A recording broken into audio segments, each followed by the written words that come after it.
Hello दोस्तों, कैसे हो आप लोग। दोस्तों आज मैं बहुत दिनों के बाद एक खतरनाक घुमावदार पहेली लेकर आया हूं और ये पहेली पूछा गया है अभी राजपूत के द्वारा। बहुत ही खतरनाक पहेली है और इस पहेली का जवाब केवल बुद्धिमान लोग ही दे सकते हैं। तो आप बुद्धिमान हैं या फिर नहीं, इस वीडियो के अंत तक पता चल जाएगा। मतलब आपका IQ लेवल ठीक ठाक है या फिर नहीं। ओके, इस वीडियो में आपको पहले पहेली को समझाऊंगा कि क्या कहता है पहेली। वीडियो को आपको पॉज करना है और बताना है आंसर की क्या हो सकता है। तो दोस्तों चलिए इस वीडियो को शुरू करते हैं। सवाल में पूछा गया है, प्लीज इसे सॉल्व कर देना विथ वीडियो।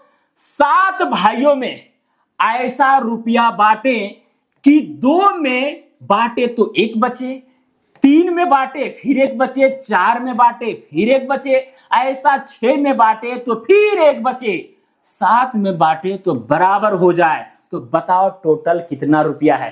तो दोस्तों एकदम साधारण सा पहेली है, ठीक है। पहले समझिए कि भाई यहां पर पूछा गया कि भाई कितना रुपया होगा कि अगर उसे हम 2 भाइयों में बराबर बांटे तो शेष में 1 बच जाए, 3 भाइयों में बांटे तो भी शेष में 1 बचे, 4 भाइयों में बांटे तो भी शेष में 1 बचे, 6 भाइयों में बांटे फिर भी 1 शेष में बचे, लेकिन 7 भाइयों में अगर बांटेंगे तो वो बराबर बराबर हो जाए। बस यही सवाल है। वीडियो को पॉज कीजिए और तुरंत जवाब निकालिए कि इसका क्या हो सकता है।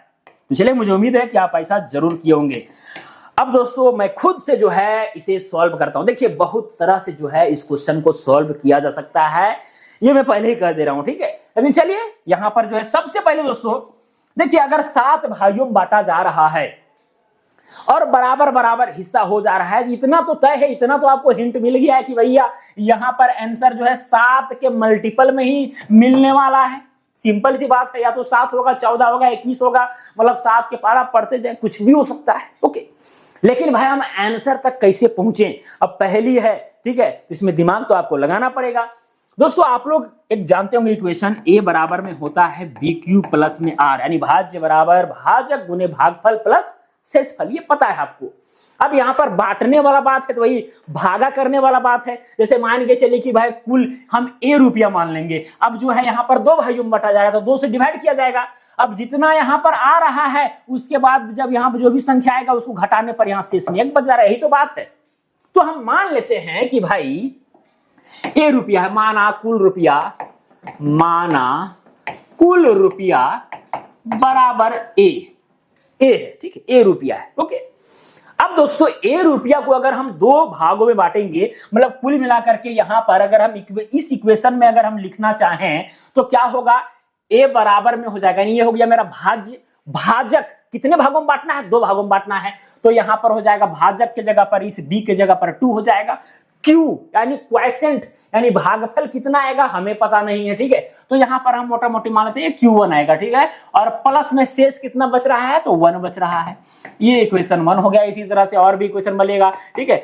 मतलब रुपया तो उतना ही है, लेकिन जब उसे 3 भागों में बांटा जा रहा है तो यहां पर भाजक की जगह पर 3 आएगा। अब भागफल भाई चेंज हो जाएगा क्योंकि भाई 3 भागों में बांटा जाएगा तो कितना फिर कम नहीं हिस्सा होगा, सिंपल सी बात है। इसीलिए यहां पर हम QT लिख दिए, लेकिन फिर भी शेष जो है 1 बच जा रहा है, इसको हम इक्वेशन 2 मान लेंगे। फिर A बराबर में जो है यहां पर 4Q3, फिर यहां पर +1 हो जाएगा, नहीं होगा। ओके, क्योंकि 4 भाइयों में बांटा जाएगा तो यहाँ भाजक, ये भागफल हो गया, शेषफल इतना बच रहा है और रुपया तो उतना ही है, ठीक है। इसी तरह से A बराबर में हो जाएगा 4 के बाद यहां पर देखिए दोस्तों डायरेक्ट 6 है, 5 वाला यहां पर ले लिया है तो 6Q4 और प्लस में क्या हो जाएगा 1 हो जाएगा। इक्वेशन 4 हो गया आपका। इसी तरह से दोस्तों यहां पर जब 7 भाइयों में बांटा जा रहा है तो पूरा शेषफल में कुछ भी नहीं बच रहा है, मतलब A बराबर में हो जाएगा 7Q5 प्लस में 0, मतलब यहां पर कुछ नहीं बच रहा है, ठीक है। इसको आप डायरेक्ट इक्वेशन 5 मान लीजिए। अब दोस्तों यहां पर देखिए इसी इक्वेशन से जो है आप यहां पर काम कर सकते हैं, मतलब जो चीज लिखा हुआ था उसको हम मैथमेटिकल टर्म में जो है बदल दिए। जिस तरह से कंप्यूटर में हम लोग टाइप करते हैं तो भाई बाइनरी कोड में चेंज करता है, ठीक है, उसी तरह से भाई यहाँ पर जो लिखा हुआ है ना उसको हम इस तरह से यहाँ पर मैथमेटिकल रूप में ला दिए। अब यहाँ काम करने में हमें क्या आएगा, मजा आएगा। ओके, अब दोस्तों पहेली में जो है ना बहुत तरह से बनता है, ये तो भाई हम आपको पहले ही बता चुके हैं। यहां पर इस 2 इक्वेशन को पकड़ेंगे और 2 ही इक्वेशन से जो है मेरा काम हो जाएगा, ज्यादा दिमाग लगाना नहीं है। ओके, अब यहां पर देखिए दोस्तों, हालांकि सॉल्व करने में बहुत समय लगेगा, लेकिन भाई जल्दी आंसर चाहिए तो भाई दो इक्वेशन से हम काम कर लेंगे, क्योंकि भाई देखिए अगर दो इक्वेशन है, यहाँ पर कितने मतलब चर संख्याएं हैं, तो a है या Q4 है और Q5 है, तीन चर संख्याएं हो रहे हैं, वेरिएबल संख्या। वैसे कंडीशन में तो सॉल्व नहीं होगा, लेकिन फिर भी जो है हम यहाँ पर जबरदस्ती सॉल्व करेंगे, डोंट वरी इसके लिए। ओके, इसके लिए दोस्तों देखिए a बराबर में इतना है, फिर a बराबर में इतना है। जब a बराबर इसके हुआ, फिर a इसके बराबर होते, ये दोनों आपस में बराबर हो गए, मतलब कुल मिलाकर के यहाँ पर हम लिख सकते हैं Q5 बराबर में 6Q4 प्लस में 1, इतना तो लिख सकते हैं दोस्तों।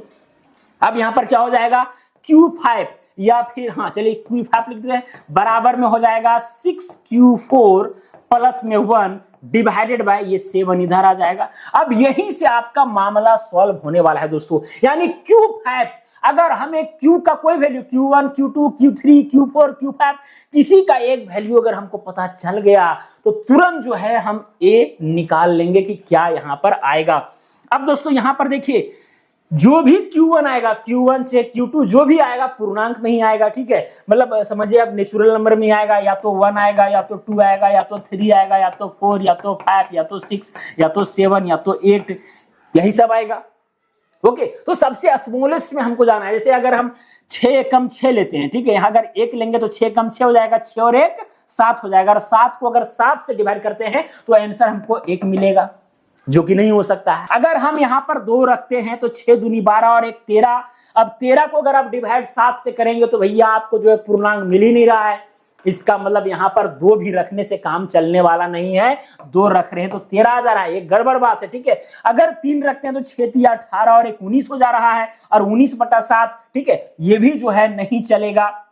19/7 भाई पूर्णांक नहीं है तो नहीं चलेगा। अगर हम यहाँ पर 4 रखते हैं तो 6 चुके 24 और 1 25 यानी 25/7, ये भी यहाँ पर पूरी डिवाइड नहीं हो रहा है। ओके, इसी तरह से करते करते दोस्तों यहाँ पर आप चले जाएंगे, आप ले लीजिए 5, तो 5 36 और 1 31 हो जाएगा, 31/7, ये भी नहीं होगा। इसी तरह से आप 6 चले, 6 6 36, इसी तरह से 8 से 8 6 48 और 1 49। अब यहाँ पर 49 बटा कितना आया, 7 आया। 49 को अगर आप 7 से डिवाइड करेंगे तो Q5 का वैल्यू कितना आ जाएगा, 7 आ जाएगा, ठीक है। बाकी इसके पहले कभी भी जब हम यहाँ पर वैल्यू रख रहे हैं तो भाई 7 के मल्टीपल में नहीं आ रहा है, ठीक है। तो यहाँ पर जब हम 8 रखें, 8, तब 8 6 48 और 49 को 49 को 7 से डिवाइड किए, तब जो है Q5 हमें 7 मिला।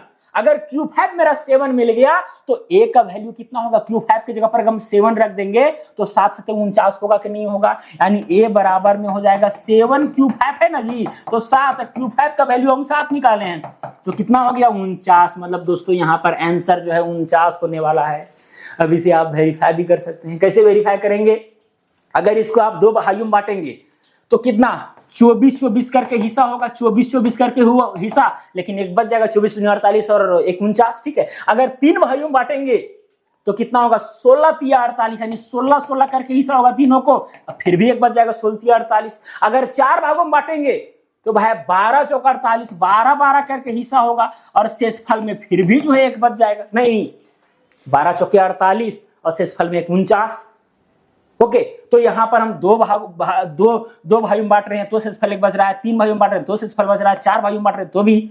अगर हम 6 भागों में बांटेंगे तो भाई 8 6 48, 8 6 48 फिर 1 49, मतलब वहां पर जो है 6 मतलब 68 करके हिस्सा होगा, 68 रुपया करके हिस्सा होगा। ओके, और इसी तरह से दोस्तों अगर आप 7 भाइयों में बांटते हैं 49 रुपया को तो भाई 7 7 रुपया करके हिस्सा होगा। तो यही आपका आंसर है करेक्ट। ओके, समझ में आई बात।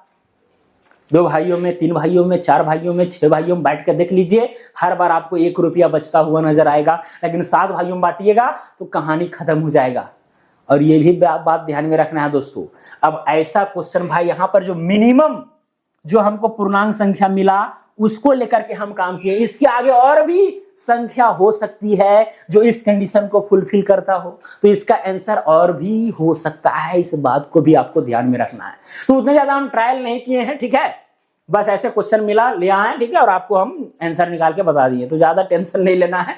सबसे पहले पहेली को भाई मैथमेटिकल टर्म में बदलिए और यहां से आप काम कीजिए तो मजा आ जाता है। ओके, तो चलिए, मुझे उम्मीद है कि आपको ये वीडियो अच्छा लगा होगा। अच्छा लगा होगा वीडियो को लाइक कीजिए, चैनल पर नए होंगे तो चैनल को सब्सक्राइब कीजिए। आज के लिए इतना ही, अब मिलेंगे अगला वीडियो में। जय हिंद, वंदे मातरम।